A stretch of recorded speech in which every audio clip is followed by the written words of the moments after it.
Are you ready? The Kornelia Stephanie Show. Wake up to love, your call to action. Join Kornelia as she empowers others to live heaven on earth. Kornelia teaches listeners how to be the authority over yourself, embracing your inner guru. Feel yourself uplifted into limitless expansion, integrating ease and grace in a changing world. This show will cover topics such as unconditional love, your physical body, how to be in extraordinary relationships, create financial and emotional wealth, embracing entrepreneurship in the new earth.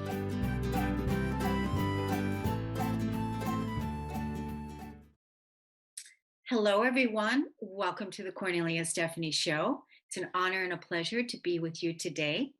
So I think that one of the most empowering jobs in the world that we have is to be a mother. I think that's one of the most honoring job. It's the hardest job. It's the most amazing job is to be a mother. So my first guest today, she is the mother of twins. They're 3 years old and they're napping right now. So this is the perfect time to have her on the show. Ellen Elizabeth is an infertility warrior and recovery advocate who uses her skills as an author and sober mother of twins to represent women struggling with feelings of shame and inadequacy. These mothers feel powerless to quit drinking or unable to bring a child into the world. Through radical honesty and recovery principles, Ellen inspires moms to define who they want to be and transform their demons into dreams. Welcome to the show today, Elizabeth. Thank you. It's Yeah. so good to be here. Thank you. So is it Ellen Elizabeth? Yes, first and middle name. That's me. Really? Yes. Oh, So cool. how did you come to that? So my last name is hard to spell and hard to say if you don't know how to say it. And I just thought Ellen Elizabeth had a little bit of anonymity, so that when I do talk about some of my struggles, people may not know that it's really me. Gotcha. So Yeah, how long have you been going by Ellen Elizabeth? since 2020. Since 2020. Uh-huh. So quite the story. So here you are, an infertility warrior, helping women get pregnant, helping women leave behind the toxicity of addiction, Yes, alcohol, or, right? yes, exactly. In the break, I was asking you, is that what happened to you, that you were trying to get pregnant and you also had an addiction that you were dealing with at the time? Is that right? Yes, absolutely. So I've struggled with addiction since I was 18 years old, and it escalated through the 12 or 15 years until I was trying to get pregnant. And the stress of all of the fertility issues we were dealing with really made it a lot higher than normal. So I was drinking a full bottle of vodka by myself in a closet every day, and then the alcohol that people would actually see me drink. So I was hiding alcohol.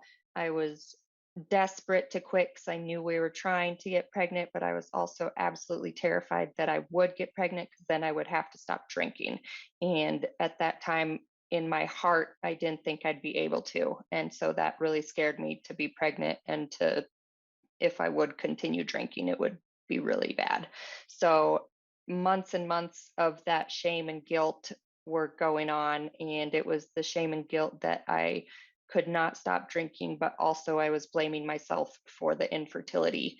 So that just caused me to drink more because I just didn't want to feel any of those things. And it took several months. I was still doing the infertility treatments when I did finally decide to get sober. So I knew that I would have to essentially be sober in order to get pregnant. And so I took a little break from trying to have kids and I went to rehab. And that's what started my recovery journey. So, wow, what a story. So, did you have a wake up call? I had several. I don't think I had one rock bottom. I think I had plenty.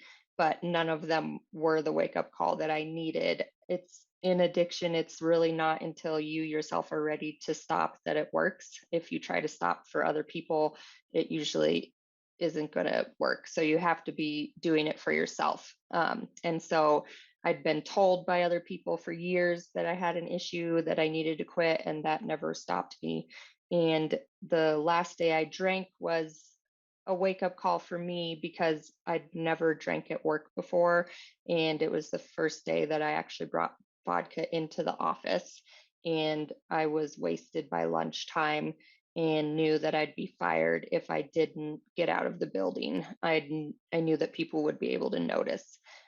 So I did call my husband, and he was gracious enough to pick me up. And when I came to, because I, of course, passed out in the car, when I came to, my whole family was in the house and said they found me a rehab facility place that I could go to.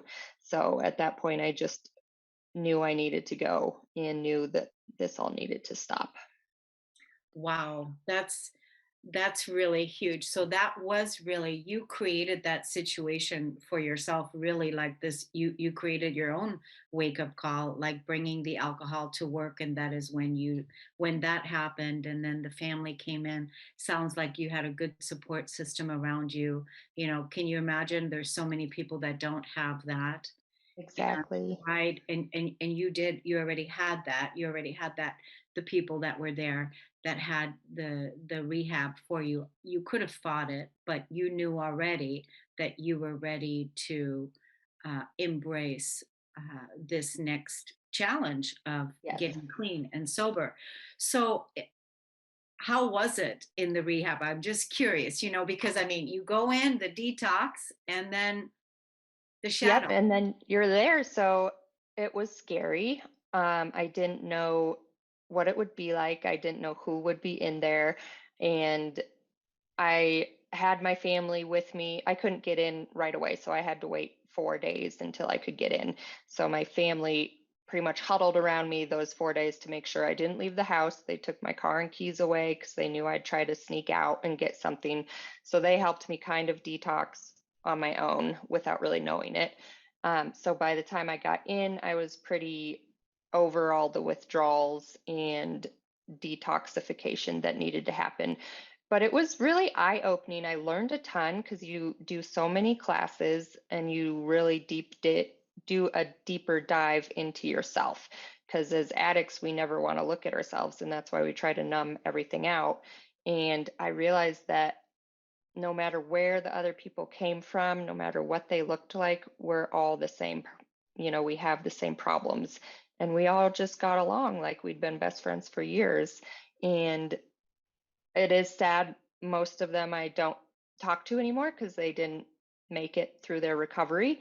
But I do have a couple really close friends that have stayed in touch with me for the last 5 years. And I find that just really powerful that you're only with these people for a few short weeks, and then I haven't seen them in 5 years, but we still talk all the time. So you meet really good people in in the recovery community.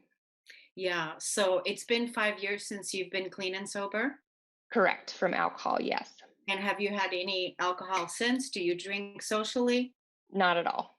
I'm Not at all. completely abstinent from alcohol. I did have a little slip over the summer, and I did try to take cough medicine, which is really embarrassing to talk about because it's like, why would I even try to do that? But it was just straight back into those feelings of inadequacy and wanting to numb some feelings. And in my brain, I convinced myself that it wasn't a real drug and it wasn't alcohol, so I may as well try it. So I was just straight back into my addictive behavior, and took a few too many and realized it was a bad situation. Wow. Well, congratulations to you for being able to recognize and see the patterns right away and really pull yourself out. I know what addiction is like because I too had suffered from lots of different addictions that I had to conquer. And I found at the root core of all of it was self-hate. And Yes. to take that self-hate and then bring that self-love in there instead that was quite the process. And the whole piece about the numbing and the feelings, we have a lot to feel in our humanity, and there was a lot of things that to feel, to heal, and come into acceptance about, which is really hard. So that's why I commend you, a lot of courage for coming on today to talk Thank you. about your story this way, and also really honor you for helping people now the way that you do. So you've got twins now. You got pregnant, you had twins, and that must have been the happiest day of your life.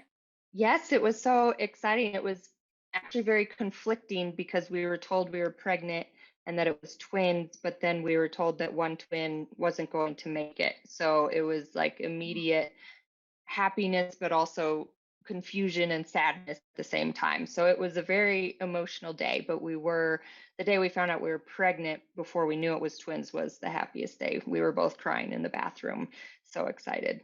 And are the kids fine today? Both of them Yes, happy? all of both of them are healthy. We had several issues with my son the first year, but he's doing great now. So they're just running around going different directions every time they're outside and keeping me busy.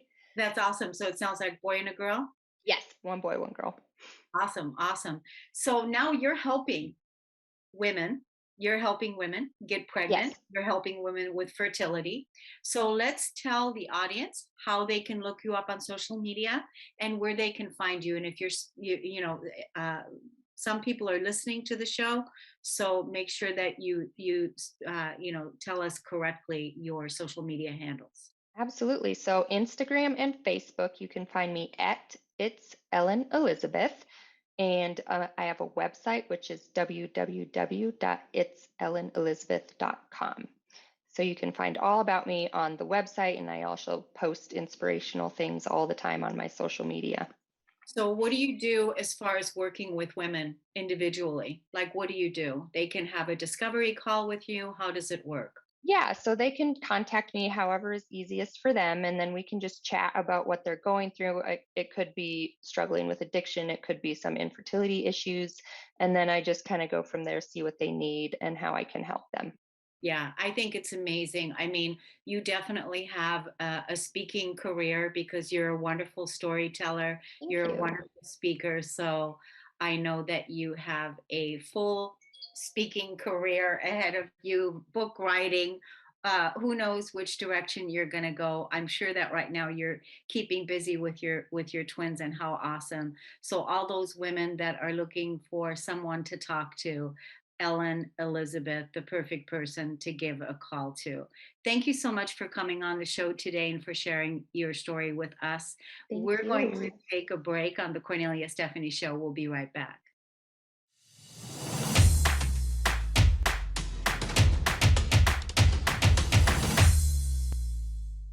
Welcome back, everyone. Thank you so much for listening to the Cornelia Stephanie Show. My next guest is Chelsie Ward. She's been a student of the human mind and body for over 20 years. She has a background in applied behavior analysis, is a registered nurse practitioner, and a spiritual healer. Chelsea's Go With Your Gut method was created for independent, driven women who are tired of hiding from life, trying to figure out digestive and hormone imbalances on their own. She supports them with a personalized plan so they can love themselves and feel good in their own skin. Chelsie is the author of Healed His Way, where she shares natural healing techniques that have been used by many others so they can experience health the way that it was intended. Welcome to the show today, Chelsie. Thank you, Cornelia. It's so good to be with you today. Yes, wonderful. So, what got you started on this incredible path? So I like to say my story is one of pain to passion, and it was driven by my own health issues. I was born with colic, and from that day forward, I had digestive issues and never knew it at the time, but digestive issues led to hormone imbalances. And I was in that continuous cycle for about 30 years, trying to figure out my health. My dad was always throwing the next diet book at me. I was taking more medications, ended up with ADD, depression, anxiety, and things just continued to get worse as I got older. By the age 27, I was actually in perimenopause, hormone imbalances had driven me there, hot flashes, mood swings, the whole nine, had stopped my cycles. And I was a nurse at the time and I was practicing, but I was noticing that I was just like my patients, right? I was taking the medications, I was doing everything the doctor said, I believed in it, I studied it, I knew it, and I was living it every single day, but I wasn't getting well. And I noticed, they were in the same boat. So I started studying outside of that, how food is medicine. Our bodies are actually created to heal themselves. And I went on a mission to heal my own body, which took me many years, right? Because I didn't know that side of the world. I never knew what natural healing was all about. So I spent years studying and realized that it could be done and saw thousands of other people doing the same. And I thought, I cannot keep this information to myself. So that's what led to me publishing the book, Healed His Way. I thought, I'll do that. I'll continue the rest of my career as a hospital consultant. I got off the floor as a nurse and just went into hospital consulting to just draw back from, typical everyday patient care. And I just didn't feel the connection with that anymore.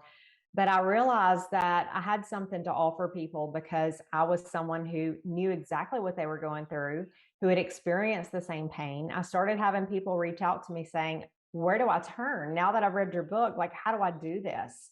So my business organically started from there. And as people needed more knowledge, I went out and gained additional certificates and gained more knowledge to be able to help more complex cases.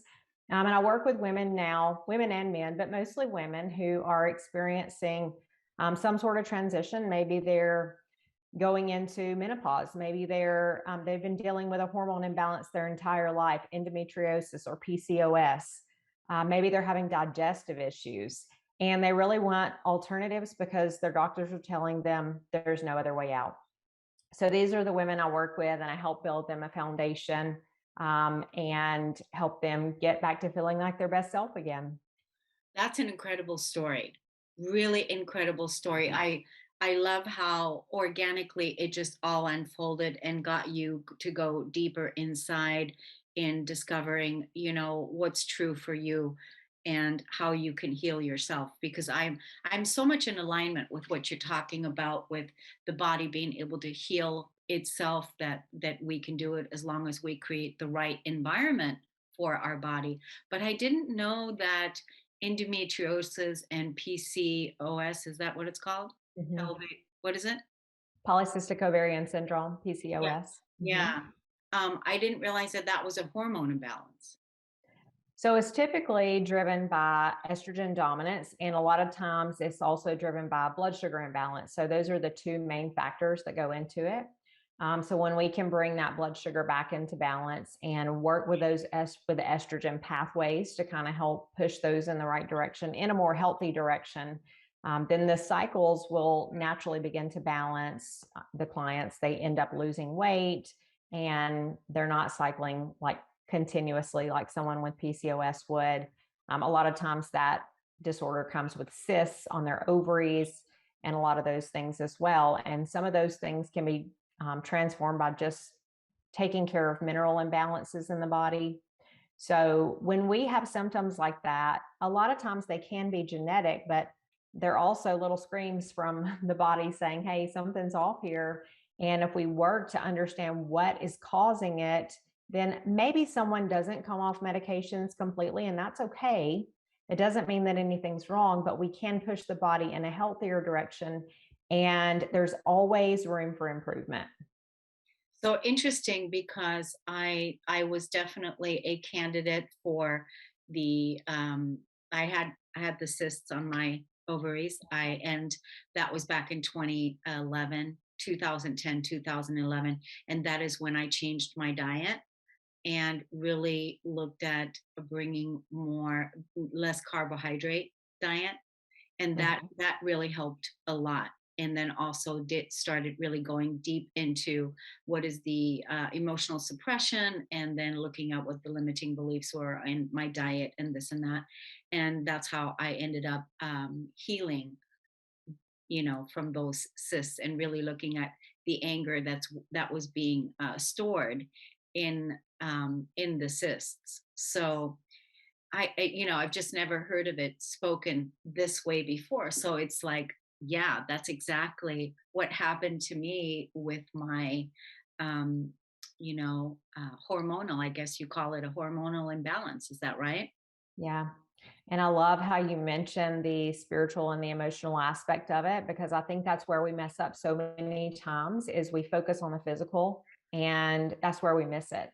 Because the body is, we're whole beings and we're emotional beings. We're storing a lot of these emotions that are driving diseases. And I was just sharing with my group today, how the body wants to create homeostasis, but if we have this low energy emotion just dragging us down, then the body's attempting to come into balance when we're doing the physical work. But if we're not doing emotional work on top of that, or simultaneously, or at least kind of tuning into that when the body's telling us, hey, I'm pulling you this way and you're pulling me this way, like we got to find some balance here. If we're not working on both, then I think that's sometimes where we can feel stuck. We get in that cycle and we're on that hamster wheel. And the emotional piece, tying that in together, is a huge piece of the work that I do for that very reason, because I know that's part of my story and a lot of where I was missing it too.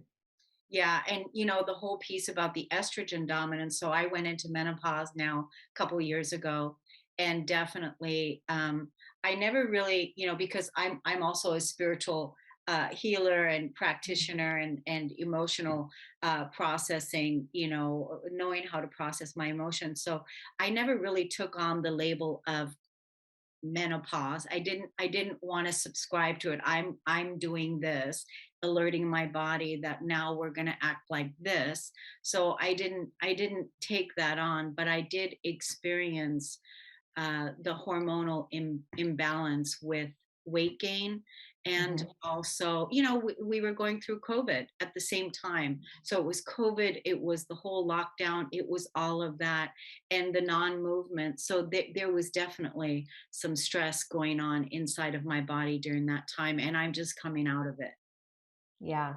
So glad you are. When you're going through that menopausal shift, you're actually going from ovarian hormone production to adrenal hormone production. So, and if you're going through a time of stress, you're just compounding the body even more. And of course, we know the stress that COVID brought. So that explains a lot where you're kind of more tired. You don't really feel like working out. You're in this place where you're in this lockdown in your home and you don't want to move as much, but then it's also an emotionally stressful period as well. So a lot of that probably played a role into that transition for you, but I'm so glad to see you're on the other end of it and you saw the connection and could shift out of that. Yeah, definitely on the other end of it, and really feeling good about it now, and realizing too, through that experience, it brought me into a softer, sweeter relationship with my body, and not be so judgmental about where I am, or like even the weight that, I put on around my belly or whatever, and just started accepting my body's change, and that, not to put so much judgment on it. And that is really where I feel what that was all about for me, is Yeah. to transcend that, right? Oh, this is so good. Can you just like yell this out to the entire world? I wish that we could move into this because we're so driven by this perfect picture. And I'm recently talking with someone and I'm like, I'm 40 and I'm like, I'm so afraid of my lines and my wrinkles and my this and my that. And we're driven to perfection by social media or, all the skincare routines or, just the people next to us that we compare ourselves to, the models on the magazine.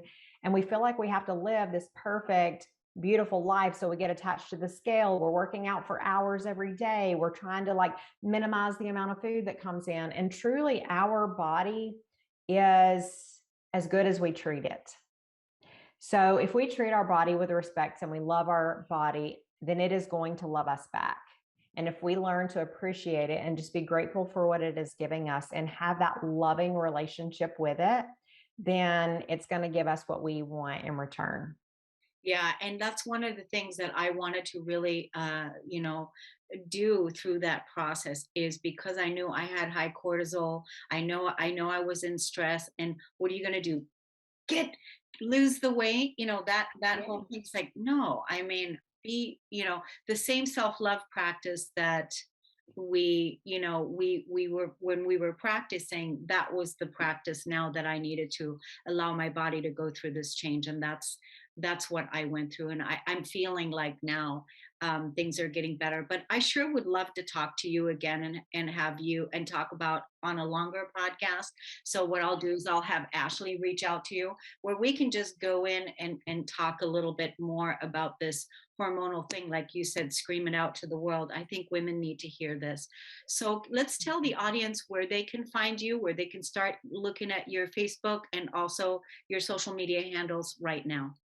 Thank you so much, Cornelia. I'm Chelsie Ward Wellness all over the internet. I'm on Instagram. I'm on Facebook. Now I'm on TikTok. Oh goodness, that's a new one, right? I'm on YouTube, and I do, the longer videos there. And I have a book called Healed His Way. You can grab that off Amazon. And my website is chelsieward.com. I do keep a blog there and a newsletter.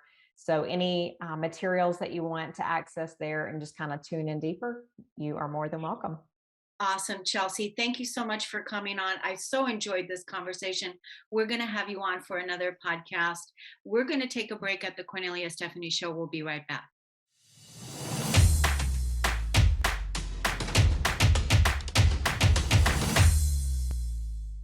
Welcome back, everyone. I'm super excited to introduce you to our next guest.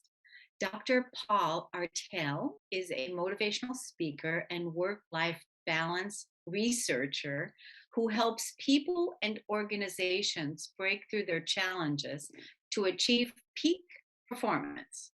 Born with what some would call a physical disability, Paul's signature keynote hit hard. 3 must have mindsets to break through challenges tells the story of how Paul overcame physical adversity to achieve his dream of playing college football. He's also the author of the 2-Year-Old's Guide to Work-Life Balance. Welcome to the show today, Dr. Paul. Hey, thanks for having me. Great to be here.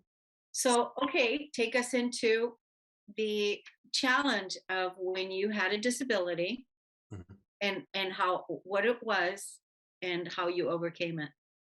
Sure. Well, the disability was, and I'll reveal myself on screen for those that are watching, I was born missing fingers and with shortened forearms, right? So like, this is my Ninja Turtle hand and this is my Lego man hand, as my son would say. So that's the quote unquote disability. I just, it's like a lot of kids. I wanted to play sports, and I wanted a career in professional wrestling, and when that didn't seem like a thing I had to do, I really wanted to play football. And I was cut by my high school team, and 6 years later, I walked on and eventually played defensive end at the University of Toronto. So, in a nutshell, that's the story. So it's interesting because I use the term disability to sort of describe something that most people can understand, but I kind of don't really see myself as having one. I recognize that I have a difference, and I recognize that sometimes that difference might allow me to do things differently than what others would see as the traditional way of doing it. But I think for me, that was a mindset shift early on. It's not about disability. It's about pushing through your own personal best and sort of pushing your limits and not letting what other people tell you or what they think is normal really get in the way of doing what you want.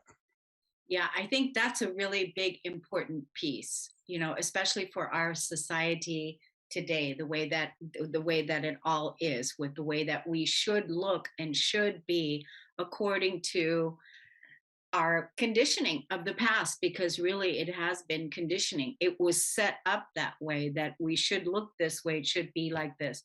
But what if we were all born with Mhm. hands like yours? Mhm. Right? I mean, Mhm. really, it's Mhm. like, we were born with 10 fingers, right? But what if we were all? So this is a really good, I can see how, you helping people now move through whatever their limitations are or whatever their judgments are with how they're,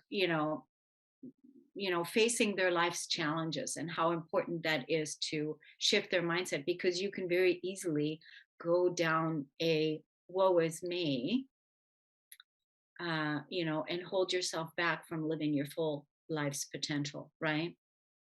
Yeah, and I think mindset's the key word there. I mean, some people have the woe is me, but I think really it's just about depending what your circumstances, how you've been brought up. You're brought up in a society or in a culture that says this is the way you should act, this is the way you should behave, these are the attributes that you should be happy with or that you have inherited. And so when I'm working with clients, when I'm coaching them, I most of what I do is mindset work, right? It's deconstructing that.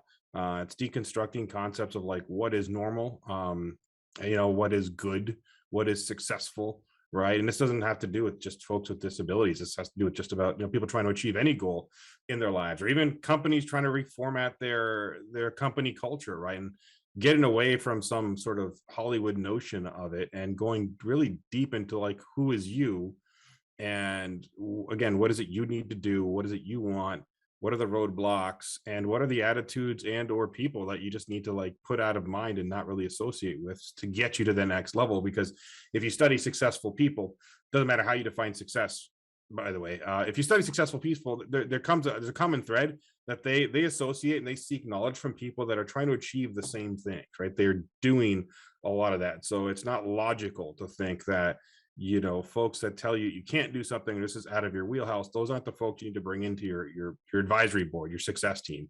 It's really about finding the folks that can help guide you and push you and look at things from a different perspective, rather than really just kind of putting a limitation on it.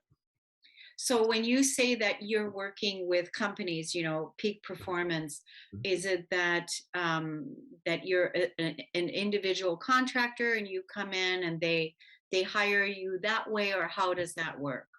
Yep, I can do consulting for a really employee engagement culture, or uh, evaluate employee culture and engagement, and that's really what it starts. It's really helping companies get the honest data and sometimes having the difficult conversations that will lead to better retention and will lead to better production engagement, all those metrics that we all say we care about. And so in a really basic non-academic way, it's if a company's having a culture problem or they're just losing a lot of employees, it's really helping them have that. A lot of companies will send out the survey saying, how do you feel things are going? And they will get the data and they will do nothing with it. And so my job is to help keep companies accountable to getting the data. Or because if you're not going to do anything with the responses you get from your employees, then you've pretty much wasted everybody's time and actually made things worse. I would almost argue that it's better just to not ask the question, even in a crappy work environment, because the minute you ask questions, you're almost giving people a false sense of hope if you don't intend on doing anything serious with that. So that's kind of the first step in what I do with companies. And then taking that data and just helping. A lot of it comes down to having open conversations and again, pushing boundaries. Like think about before the pandemic, try to get CEOs, trying to get companies to think that telework was a viable way of doing work was such an uphill battle. And now it's the opposite. Right now, everybody wants to keep it because we've seen through the pandemic in a lot of workplaces how, at least on a part-time basis, it's a really good thing for people's well-being and their production and everything else. And so these are the kind of pieces that we have to like get companies to see. And again, it comes down to difference, right? What is the objective you want to achieve? Great. Is there only one way to get that objective? In almost every case, the answer is no. There's multiple ways to get to that objective. So it's about helping companies explore some of these alternatives that will work best for them and still meet their employee needs. Yeah, so basically you're dealing with, the CEOs of companies. Mhm. You're dealing with them and bringing your perception and how they can help their employees become happier, essentially in the workplace, especially now because Mhm. you mentioned the pandemic. I mean, the whole toxic workplace that has been out there, people working for jobs they hate, driving and commuting to jobs, not being appreciated at work. There's so many things, resentful employees, and there's just so many things. And nowadays, people want to be appreciated. They want to be valued. They want a better quality.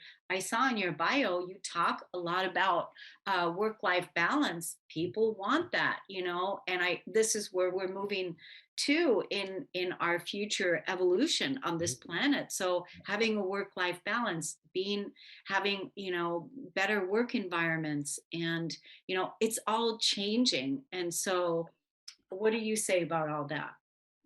You're right on. It was always changing, by the way. The pandemic just put it on steroids, right? Like, you talk about, if you look at stuff 2019, I guess early 2020, 2019, really though, there's articles on millennials and Gen Z wanting more work from home, more flexibility. I can remember probably 2017-ish, there was articles on how, millennials are willing to take an unpaid day at work or week at work to go on a vacation. And that was like seen as so crazy that someone would take a pay deduction to go have a life experience. So it was already there. And I think people, survey shows in this market, people want flexibility.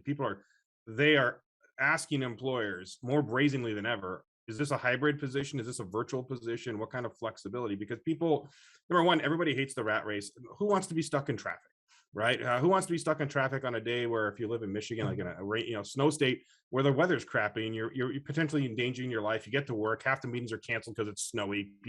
So people don't want to deal with that anymore. But I also think the bigger issue is that I think the pandemic. I think there was a level of, especially in 2020 into 21, there was a level of empathy that a lot of companies and bosses showed that they hadn't shown before, right? Think about articles before the pandemic. If you work from home, have a private office and don't let your dogs and kids interrupt. And then the pandemic happened and we were all kind of stuck together. And that changed, right? It's like, oh, it's, just do your best, right? Don't worry about wearing a suit on Zoom every week. And I think people are looking for that empathy, that just acknowledgement that we're human and we have life circumstances, and that we as adults, or talented adults, can get the work done and maybe do things differently. And you know what? That article, that topic is coming up again. Even now, look at gas prices. People are starting to commute back to work, and now, it's almost it's $4.99 a gallon by my house. And thinking about folks that got to drive half an hour, 45 minutes to work every day and aren't making the money to cover that gas. That's, some companies are like, too bad. And others are trying to be empathetic and say, you know what, maybe we can bolster the work from home right now, because, it's affecting people's lifestyles and their lifestyle choices if they have less money coming in. Yeah. I just, you said a lot of things. I want to go back to, the work life balance and the quality of life that people want to have, that people are yearning for, as Mhm. far as, commuting 2 hours to get to work, 1 hour there, 1 hour back, Mhm. and then working 40-hour weeks. I just don't even know if it's sustainable anymore in moving forward, that we work 40 hours a week and drive to work. Because how can you have work life balance just only on the weekends? It just doesn't even feel sustainable, that model anymore. I Right. feel like we need to go to a different model of, coming up with a new, like, how many hours of work Mhm. we're going to work for a company, like, Yep. not 40 hours. Sure. Because if you have a family and Mhm. you have, if you have to commute, and there's just too many things, it just doesn't seem that it's tending to the physical body and taking care of quality of life. What do you Mhm. think about that? Yeah, everything you're talking about, I think it's going back to something called results-oriented work environment, ROW, and basically says we're going to pay you for the value you add to the company, and we're going to give you the freedom to sort of achieve that. And some weeks it might take 50 hours, some weeks it's going to take 30, and we're going to let you. Again, we trust you, talented people, to do talented things, and we hold you accountable for those results. But we're going to let you get to those results in different ways. And so I think that is the way things are going. And I think, and I'm hopeful that that's the way they will go relatively soon. Yeah, I think that's the whole piece, is that, we as a humanity, we need to decide, how do we want to work? How do we want to sustain the fact that right now, you said the gas prices where you are is $4 and something. Well, right here where I am, right an hour outside of Seattle north, Mhm. I was driving by the gas station. It's 527. I couldn't Yep. believe it. 527.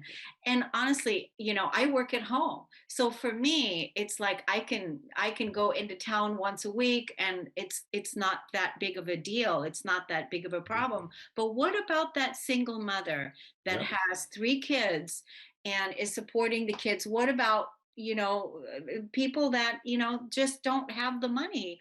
Mhm. And then there's inflation in the economy. There's just so Yep. many things that just seem so out of whack right now, that and then on top of it you're supposed to work a 40-hour job. This Sure. to me is just going the wrong direction. Yeah, like I said, it's definitely companies need to focus more on the results that they're asking their employees to deliver, and be open to the ways we get to those results. I think that's best way to look at it, because it allows for flexibility to people live their lives the way they need to. They can go to their kids' graduation ceremony, or go to they might want to go to the grocery store at 2 p.m. because there's not a lineup, right? Like, it allows for that flexibility. That's what people ultimately want. I think that's what people have always wanted. I think if you ask people, most people still prefer a hybrid model. So this idea that everybody wants 100% virtual, I don't think that's not going to be a thing in a lot of industries. But I think the idea that people want a few days a week where they don't have to commute and they don't have to do all these things, because and make that schedule sort of as they need it, I think that's where we're going. Or in other workplaces where, you know what, we might be in office a lot in the fall, but summer's dead, stay at home more, do your thing. Like, we're looking for that kind of flexibility. And I think the companies that do that and adapt to it in their own way are the ones that are going to be successful, or just going to have better employee engagement than the ones that don't. Yeah, and I just want to say, our producer today, Jacob, are you able to respond? Hello. Hey, how's it going? You're at home today, right? I am, that's correct. And normally you're in the office, right, at this time? I am, yes. Normally I am working in the studio, yeah. So how do you feel to know that you have the flexibility to sometimes be in the office and sometimes be at work? Well, yeah, I love that. I think that Dr. Paul hit it spot on, that that hybrid model that people are looking for really does suit at least what I like to do. Um, I think that having that flexibility and having the option to, kind of prove that I'm doing this work, I can get the work done this amount of time, and I don't need to be there to do it. I think that's just great. And if employers can recognize that and be open to accommodating a sort of hybrid schedule, then I think that that's absolutely going to benefit everyone's mental health in- and the efficiency of which people work as well. And yeah, thank you for saying that, Jacob. That's really good. And also create more of a work-life balance, Dr. Paul, that you were talking about in your bio, that this is what you help companies do. So I think the more that people speak out about what they prefer, or the kind of lifestyle that they want to have, or what's going to help them be more sustainable in their life, speaking that out to employers. And since you're working with employers, you letting them know this is what the people want. Yep. Yep. And your employees will tell you. That's the thing. I mean, we've all been in that work environment. It doesn't have to be about work and life balance. We've all worked somewhere where they made a change and didn't ask the people what affect the change, right? New software system coming in, people using the software system like, this is crap. Like, this does not meet the need. Well, why'd you buy it? Well, so it's the same thing with workplace culture. Ask the people that are impacted. They're going to tell you, and not everyone's going to agree, and you're not going to get a unanimous, but you will probably get some really strong data in one direction or another that'll give you a really good baseline of what people want and where it needs to go to make things better on the whole. And I think that's the key that's missing in some places. They're not willing to have those conversations and do anything with the data, because it opens a can of worms. Hey, managing people virtually is a different thing. I don't think it's harder. I just think it's a different skill set. It's like, if the last two, I mean, the 9 to 5 culture comes out of factories, right? It comes out of Henry Ford. It comes out of, like, we can produce so many widgets a day, and there was no internet, right? And there were single earner families, right? Typically male, like, all those things go into the 9 to 5 work week, right? Now we're a fully integrated global society. And so we've been doing that for, what, a century and a half. So it's kind of like, for a century and a half, we've been playing tennis, and now we're asking people to play football. It's going to be a bit of an adjustment, different kind of skill set to manage people on a football team than it is on a tennis court. But it doesn't mean it can't be done. It just means you have to think differently and be able to be patient with the growing pains that might happen in your company when you switch to a fully hybrid model, which I think we got some of those out of the way with the pandemic. But I think now we're in the phase where things are really truly hybrid for a lot of companies. They were fully virtual, so the learning curve was different because everybody was pretty much in the same boat in terms of office culture. And now you get into places that are experimenting with some people being on site and some people not.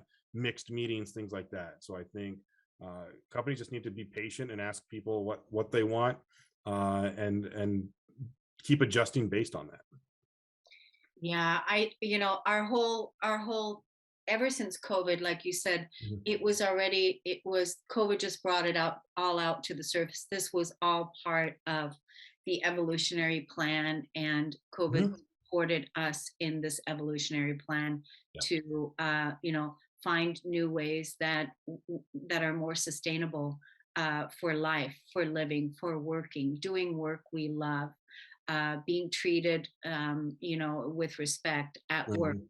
There's so many things, Yep. making a good living.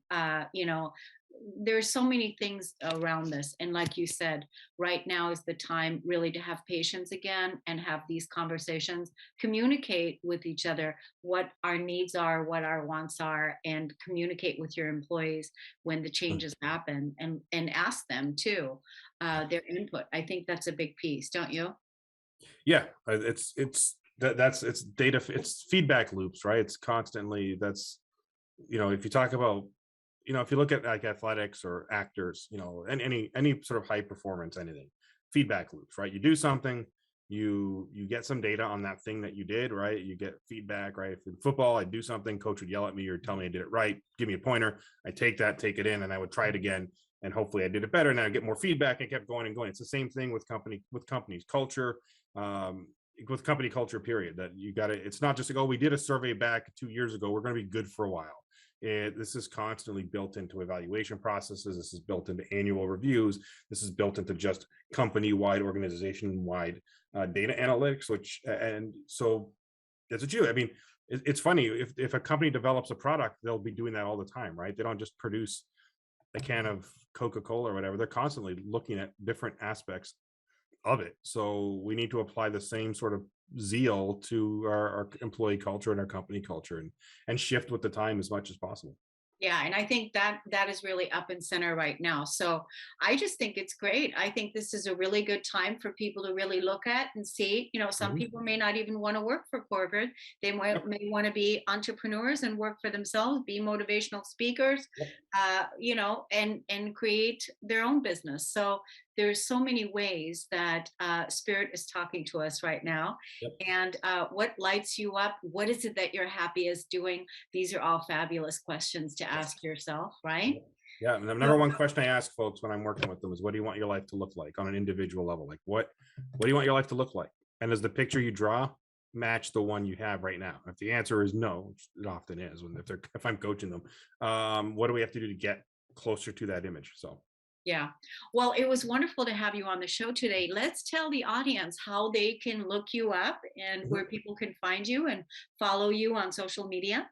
sure, I know links will be in sort of the boxes, but if you go to paulartale.com, you can find out all about me, my topics, my presentation topics, and fill out the contact form if people want to get in touch and bring me into their organizations for consulting, or if you have a conference coming up and you want someone to fire up your base, and then using my life in college football as the story, go to paulartale.com. Otherwise, find me on LinkedIn and Instagram, but especially on LinkedIn. I'm pretty active on LinkedIn, so I'm always posting articles and things like that. Oh, good. And you have to make sure that you find me on LinkedIn. Yeah, absolutely. Kornelia Stephanie, so we can definitely, we're going to be sharing this video next week online. Perfect. Perfect. So make sure that you share it as well. But it was an honor and a pleasure to talk to you today. Thank you so much for the work that you're doing in the world. Thank you for your service, is what I like to say to myself every day, for showing up and for inspiring and doing good things in the world. Thank you for your service. And also Jacob, to our producer here, thank you for your service. Thank you, everybody, for listening and tuning in to the Kornelia Stephanie Show. And we'll see you again next time. Take good care. You've been listening to the Kornelia Stephanie Show, Wake Up to Love, your call to action. Tune in each week on Transformation Talk Radio. Kornelia's joy is to engage others in practical ways, showing us how to live in the new earth in harmony with our true nature. For more information on Kornelia and her extraordinary work, or to listen to past shows, go to her website at korneliastephanie.com.